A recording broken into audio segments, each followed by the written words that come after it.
The King's Magic Drum.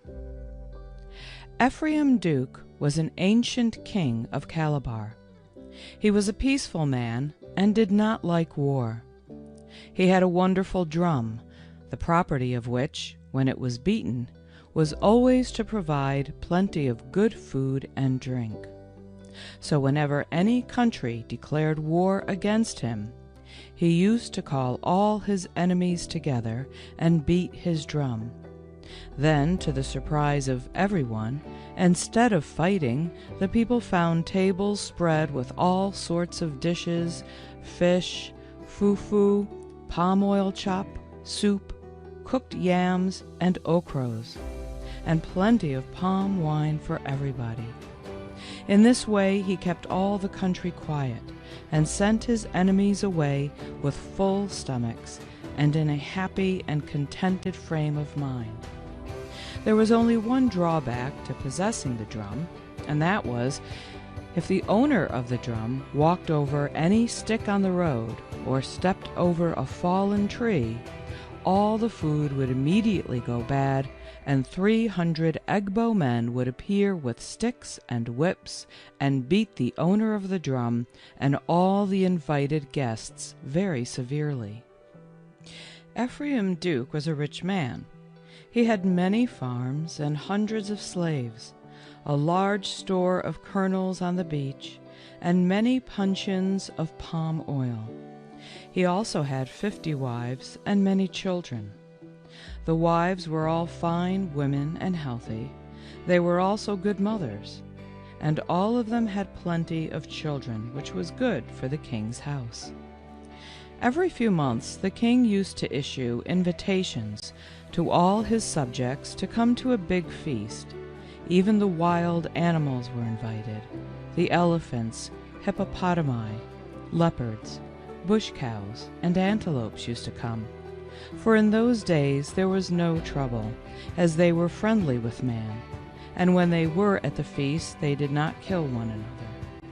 All the people and the animals as well were envious of the king's drum and wanted to possess it, but the king would not part with it. One morning, Ikwor Idem, one of the king's wives, took her little daughter down to the spring to wash her, as she was covered with yaws, which are bad sores all over the body.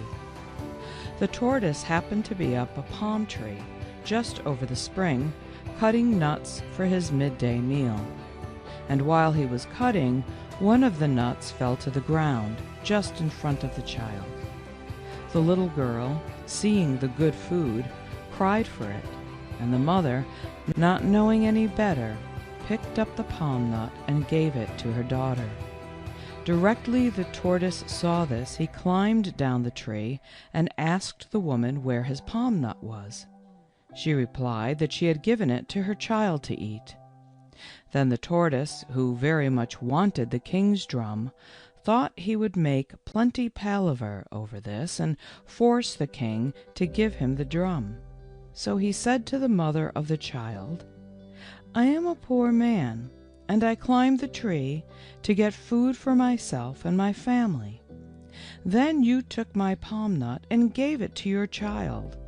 I shall tell the whole matter to the king and see what he has to say when he hears that one of his wives has stolen my food." For this, as everyone knows, is a very serious crime according to native custom. Ikwor Idem then said to the tortoise, "I saw your palm nut lying on the ground, and thinking it had fallen from the tree, I gave it to my little girl to eat, but I did not steal it. My husband the king is a rich man, and if you have any complaint to make against me or my child, I will take you before him." So, when she had finished washing her daughter at the spring, she took the tortoise to her husband and told him what had taken place. The king then asked the tortoise what he would accept as compensation for the loss of his palm nut, and offered him money, cloth, kernels or palm oil, all of which things the tortoise refused, one after the other. The king then said to the tortoise, "What will you take? You may have anything you like." And the tortoise immediately pointed to the king's drum and said that it was the only thing he wanted. In order to get rid of the tortoise, the king said, "Very well, take the drum." But he never told the tortoise about the bad things that would happen to him if he stepped over a fallen tree or walked over a stick on the road. The tortoise was very glad at this, and carried the drum home in triumph to his wife, and said, "I am now a rich man, and shall do no more work. Whenever I want food, all I have to do is to beat this drum, and food will immediately be brought to me, and plenty to drink." His wife and children were very pleased when they heard this, and asked the tortoise to get food at once, as they were all hungry. This the tortoise was only too pleased to do, as he wished to show off his newly acquired wealth, and was also rather hungry himself. So he beat the drum in the same way as he had seen the king do when he wanted something to eat, and immediately plenty of food appeared, so they all sat down and made a great feast. The tortoise did this for 3 days, and everything went well. All his children got fat, and had as much as they could possibly eat. He was therefore very proud of his drum, and in order to display his riches, he sent invitations to the king and all the people and animals to come to a feast. When the people received their invitations, they laughed, as they knew the tortoise was very poor, so very few attended the feast. But the king, knowing about the drum, came, and when the tortoise beat the drum, the food was brought as usual in great profusion, and all the people sat down and enjoyed their meal very much. They were much astonished that the poor tortoise should be able to entertain so many people, and told all their friends what fine dishes had been placed before them, and that they had never had a better dinner. The people who had not gone were very sorry when they heard this, as a good feast, at somebody else's expense, is not provided every day. After the feast, all the people looked upon the tortoise as one of the richest men in the kingdom, and he was very much respected in consequence.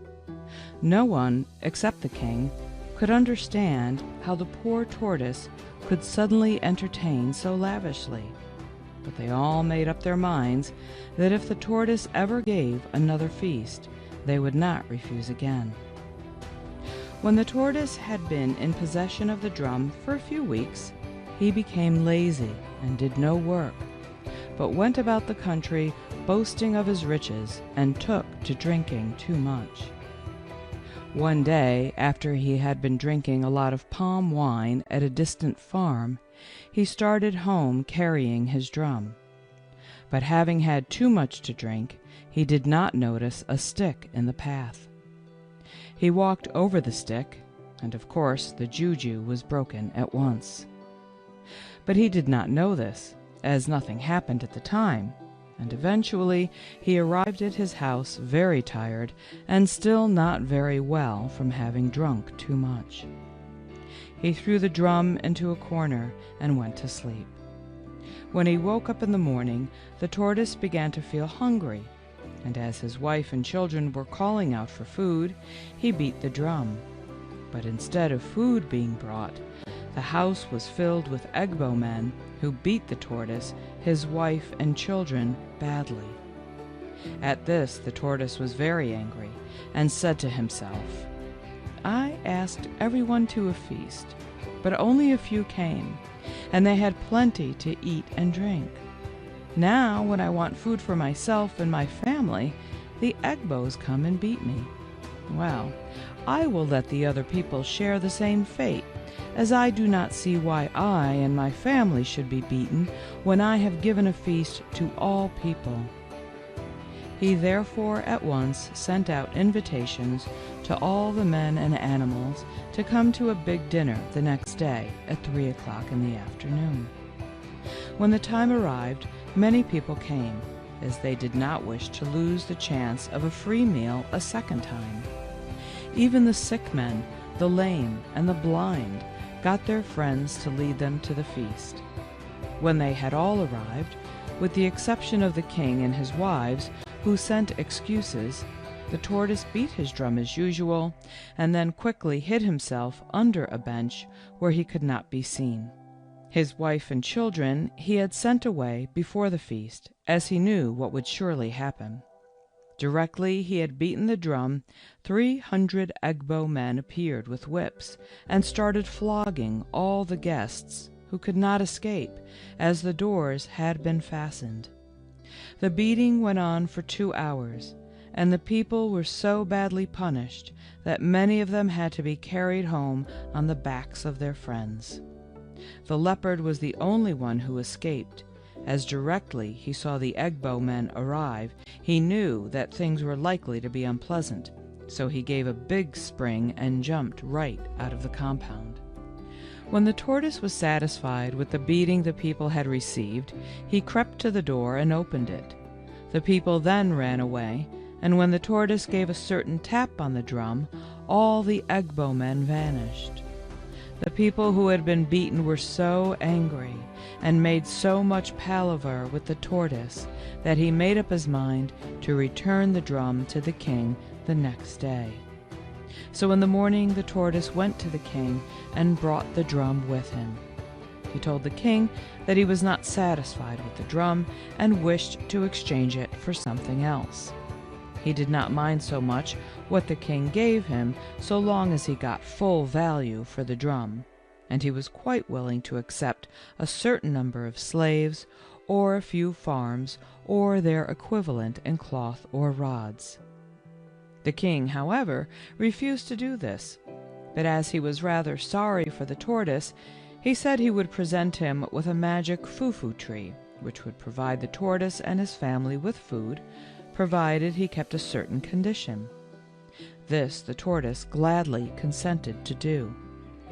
Now this foo-foo tree only bore fruit once a year, but every day it dropped foo-foo and soup on the ground.